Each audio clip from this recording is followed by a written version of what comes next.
সৈকত সাদিক, গণহত্যার দায়ে ট্রাইব্যুনালে হাজির করা হবে আইনশৃঙ্খলা বাহিনীর ৮ সদস্যকে।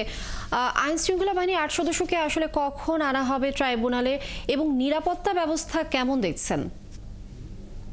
ট্রাইব্যুনালে কিন্তু আজকে আপনি জানেন যে জুলাই আগস্ট অভ্যুত্থানের সময় শেখ হাসিনার আমলে যেসব আইনশৃঙ্খলা বাহিনীর শীর্ষ সদস্য যাদের এই আন্দোলন দমনে পুলিশের যে নির্যাতন চালিয়েছেন, গুলি করেছেন ছাত্র জনতার উপর সরাসরি, ১,৫০০ মানুষ মারা গেছে এবং প্রসিকিউশনের পক্ষ থেকে অভিযোগ তোলা হয়েছে।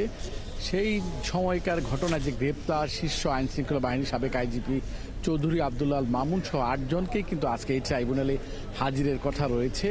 বেলা 10টার দিকে হয়তো তাদেরকে নিয়ে আসা হবে, তাদের কেন্দ্রীয় কারাগার থেকে নিয়ে আসা হবে ৬ জনকে, আর কাশিমপুর কারাগার থেকে ২ জনকে নিয়ে আসা হবে। গত পরশুদিন যখন 18 নভেম্বর আদালত